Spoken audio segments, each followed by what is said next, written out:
The impudence, the audacity, the unmitigated gall of those Knuckleheads of Liberty podcasters, daring to voice opinions outside the mainstream of accepted thought. Listen if you dare. It's angry, it's funny, it's even sometimes sad, but it's always based on freedom and justice, as you will see. Here's our host, Jason McPhee. Welcome to the Knuckleheads of Liberty. We're coming at you on May 17th, 2022.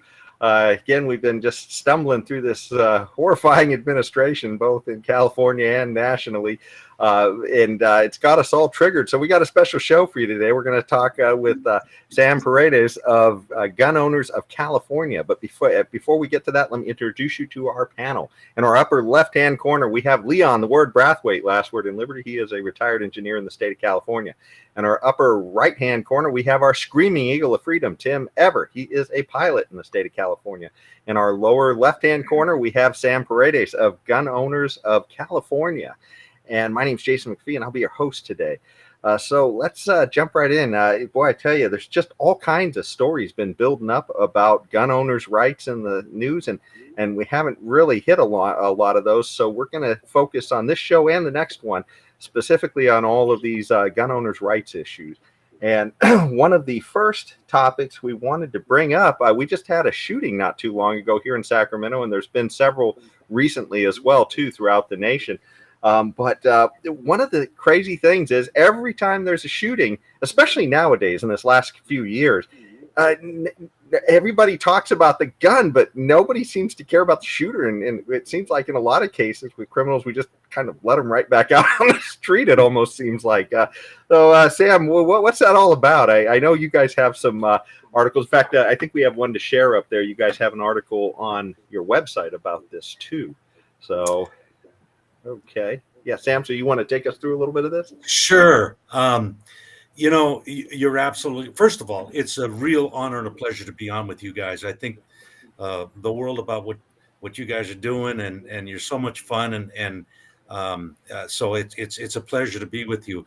But this topic is super important. The fact of the matter is, every time there is some sort of a gun violence tragedy that happens anywhere in the country, the leftist anti-gunners use that as an opportunity to promote their typical agenda on gun control, the things that they haven't been able to pass either at the ballot box or through the legislative process. But, you know, they just can't let these tragedies go to waste without using them as a springboard to promote more gun control.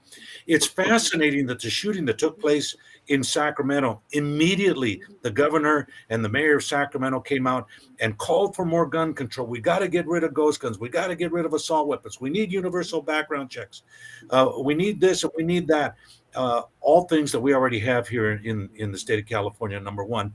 And number two, as soon as they found out that this was not actually what is typically characterized as an act of random gun violence, but it was actually a gang-related shooting, the news quit. They stopped reporting on it. Why? Because it doesn't fit the narrative for what they're trying to do in taking away the guns from law-abiding citizens, because they know full well that there is nothing they can do to prevent criminals or those people who have evil in their heart and are willing to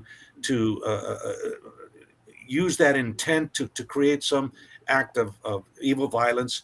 They can't keep them from finding some sort of a weapon, whether it be guns or cars or fertilizer and diesel fuel or whatever they need to commit their acts of evil.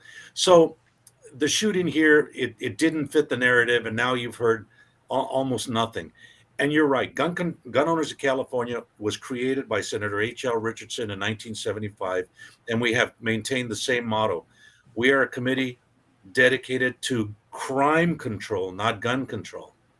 And in saying that, we testify before the legislature. We talk to anybody who wants to listen. We talk about it in our lawsuits and our amicus briefs, that as long as the policymakers focus on guns or the implements of crime and ignore the human element, you are going to continue to see gun violence. And frankly, the blood of the innocents lies on their doorstep and not ours, because we know that far more often law-abiding citizens use guns to successfully defend themselves and prevent from being a victim. You know, So Sam, that is what you're saying is so true, and I so totally agree with it. But even the expression gun violence is problematic because the left always speak about gun violence like if a gun does just jump out of a case or jump off somebody holster, just jump out there and start shooting people at random. They never talk about the fact that it's the criminal, just like you said, it's the criminal committing the violence, not the gun itself. The criminal is using a gun to commit violence against another human being, but they never talk about that. But you're so right about this, and I so much agree with you. But I wish we would stop using the expression gun violence because it's not a gun, it's a person, just like you said. Leon, it would be the same as we would if we were to start using the term car violence. Yeah, Exactly. Exactly. Beer violence or whiskey violence or knife violence. You're absolutely correct, and we work very hard to be as careful as we can with the terminology because it is important. And you're absolutely correct that it is a lazy expression to use gun violence as opposed to a something like a crime committed by a criminal act committed by an individual that needs to be dealt with. There need to be consequences. Something that you said earlier, Jason, is absolutely true. We have a revolving door of criminals who are committed to committing crime. We know that of the people that we release from prison, and we are releasing them earlier and earlier, at least 50% of them commit another act of violence and are brought back to prison within a very short period of time of their release. So if we wanted to cut the crime rate in the state of California by 50%, all we would have to do is keep those people in prison for a longer period of time. But that is anathema to our present policymakers and our governor. They want to let these people, it's not their fault. It's the gun's fault. It's society's fault. Right. It's their they were raised by poor mothers or their underfunded schools or something like that. They do not place the blame where it belongs, and that is squarely on the shoulders of the people who commit crimes. Well, one thing too is that we often see this with government, especially if you've sort of got that liberty vision. You can kind of see these government failures stack up one after another. But the prisons, we spend top dollar, and this is kind of getting into another whole topic. But we spend top dollar on the prisons, and the reform rate is so terrible that we wind up letting the people back out there. Oftentimes they might be worse criminals than when they came in. You would think we'd have the top rates of turning these people into productive citizens. Instead, they're coming back out. And then our solution is, well, let's jump down with the government and take away people's guns too, because, oh my God, these people are violent when we let them out. It just seems crazy, that one failure after another, just like dominoes, and government jumps in with another solution constantly. I hate to be on the soapbox about that, but maybe one of you guys wants to jump in on this. No, but is the left always just go to words instead of actual policy, because we have changed the Department of Prisons or whatever it used to be called before. It's now corrections, and it doesn't correct a whole lot. You take the words out of my mouth, and it doesn't correct anything, right? It doesn't correct anything. We just have criminals being cycled through the system and returning there as often as they can. Even in that case you're talking about, Jason and Sam, in the case of the shooting in Sacramento, even in that case, I think one of the guys who have been arrested was somebody who had been recently paroled, and he had served less than half of a 10-year sentence. That's correct. Has a long record also.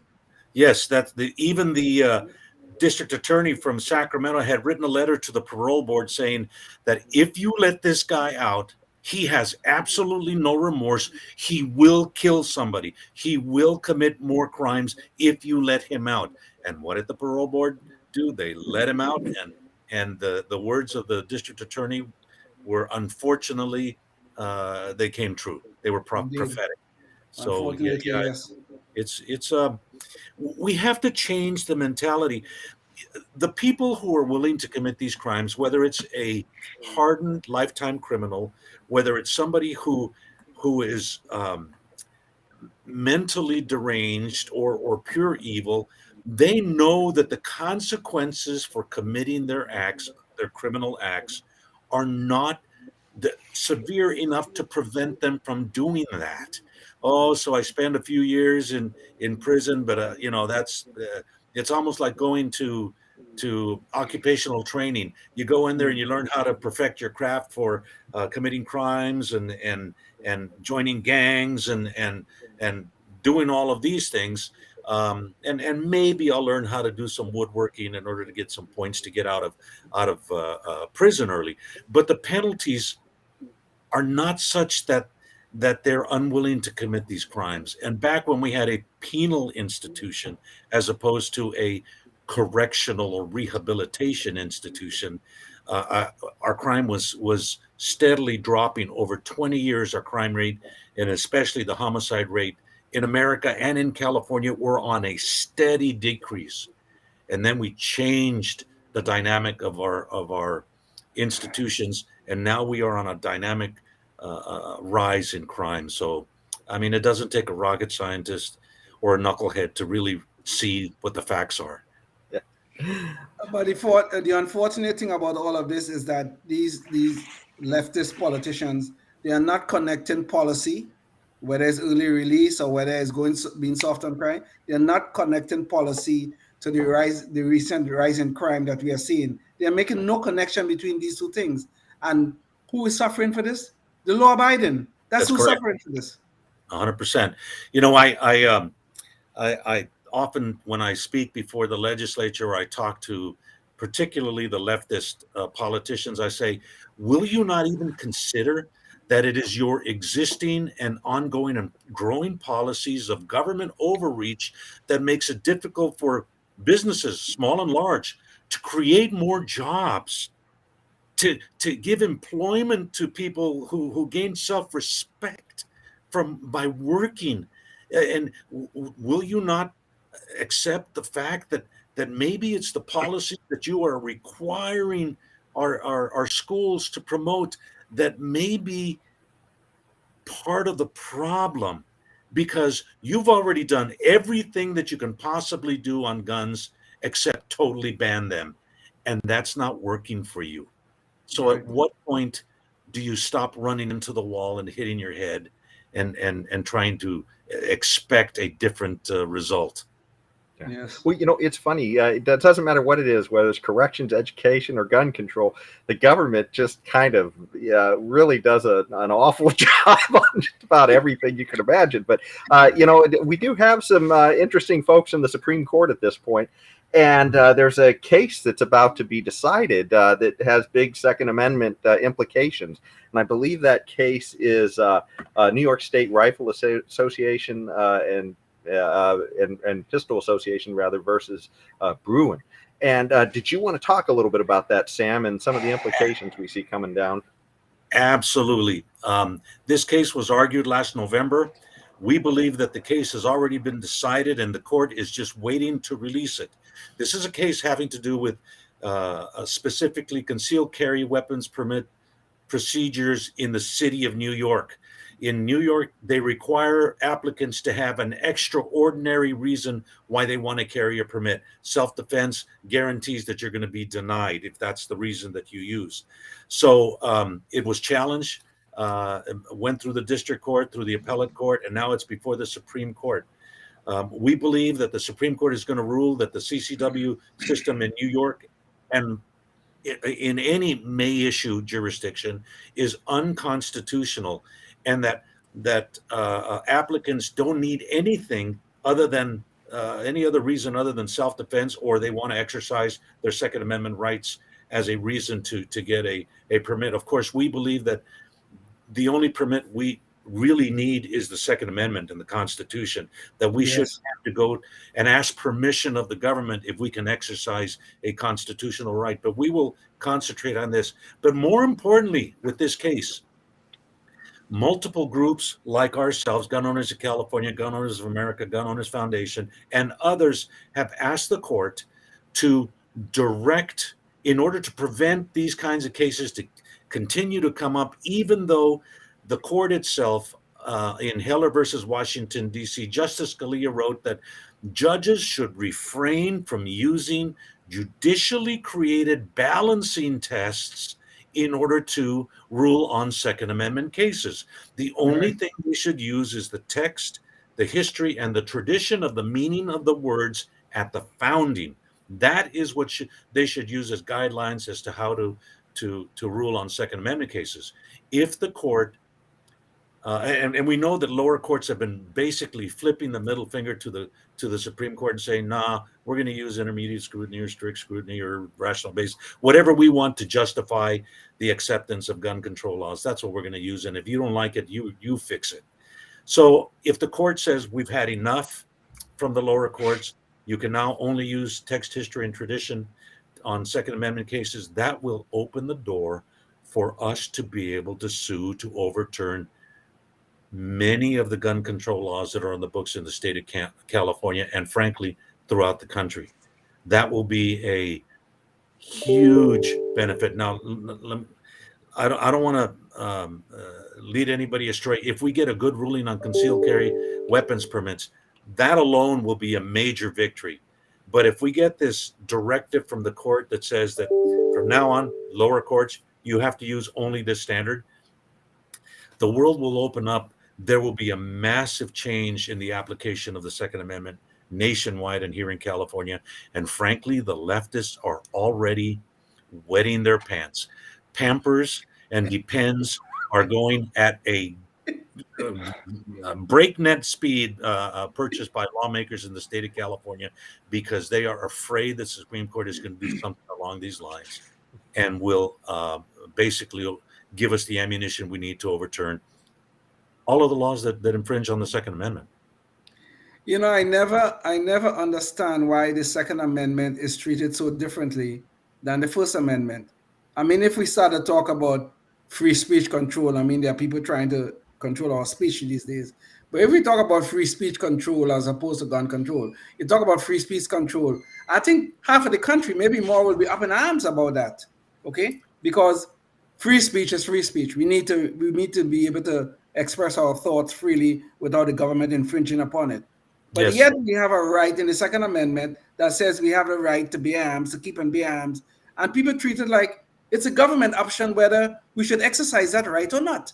Mm-hmm. I never quite understand this distinction. Maybe you have some thoughts on this, Sam. You are in very good company because Justice Clarence Thomas himself argued in previous cases that he believes that the court has been treating the Second Amendment as a second-class right, as opposed to one at the level that they treat the First Amendment. Yes, the First Amendment allows us free speech. And you know what? Sometimes some of that free speech we're not going to agree with, and some of it we're not even going to like. Right. But that is what happens when you have freedom and liberty to express yourself. Well, if you translate that level of freedom to the Second Amendment, we shouldn't need any permission by the government, background checks, and all of these things to exercise an enumerated constitutional right. It's plainly clear. The right to keep and bear arms shall not be infringed. Sure. Yes. And that's it. That should be the guideline. That is the gold standard. And so you're right. But you know, our policymakers and a lot of our jurists who are left-leaning, they don't like the Bill of Rights. They don't like the Second Amendment or even the Constitution because it so constrains them for what they think is fair and just and what they believe that should be the law, and they're handcuffed by the bindings of the Constitution and in particular the Bill of Rights, and that's what we are fighting against. Indeed. Yeah, they're a bunch of top-down central planners is what they are. All these people on the left and a lot of them on the right, as far as that goes, but they're a bunch of tyrants. And all they care about is ways in which they're going to increase their power over the rest of us peons out here. And guns in particular are the cornerstone of all these other rights that we supposedly, take, well, do we take them for granted? Are they really ours? And does the First Amendment or any amendment allow us? No, well, I don't know that I'd use the word allow, Sam. I think I'd probably say, as a free person, I have a right to speak out against my potential tyrants and despots out there. Then I also have a right, if that doesn't work, to get together and assemble and petition for a redress of grievances. Or then if that doesn't work, if push comes to shove, then I need to shove with a bunch of guns in my hands and the hands of my fellow citizens. And we're not a bunch of peons, and we're about all of us having a say in this, not 5 or 6 of you blowhards at the top that think that you can plan everybody else's lives. And I'm talking to you, Mr. Developer of Microsoft, Bill Gates. I'm talking to you, and I'm talking to you on Facebook there, Zuckerberg, and all these people that have all these idiotic, completely insane ideas about how us little peons ought to live our lives.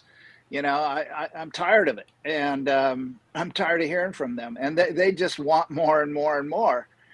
So, hey, kudos to them for putting themselves into a financial position where they've got a big mouthpiece, because they sure as hell have a big mouth, and I'm tired of it. And this is just our way of having a voice, is by keeping some independence in our ability to, if nothing else, just defend ourselves from everything, no matter where it comes from, foreign or domestic. And speaking of defending yourself, and maybe we could get an image on this one, James, but the LA County Sheriff has been issuing a heck of a lot more concealed carry permits just because they can't deal with crime. They're failing on dealing with crime there, and that just sort of really tacks down what we've been talking about here, about the reasons maybe why people might need to be able to defend themselves, just because we're seeing in a lot of these big cities, law enforcement is completely failing. But I wanted to segue, because we're getting near the end real quick, and I wanted to segue to this on the importance of elections. And California Gun Owners of America has a scorecard up there to try and help people decide who the good people are to vote for out there. And maybe you want to talk briefly about that, Sam, before we wrap up.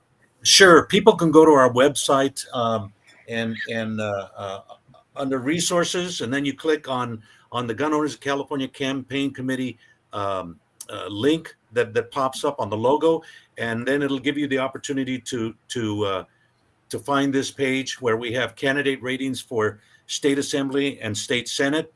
We hope to add ratings for candidates for sheriff throughout the state, and there will be a new link that goes up for judges.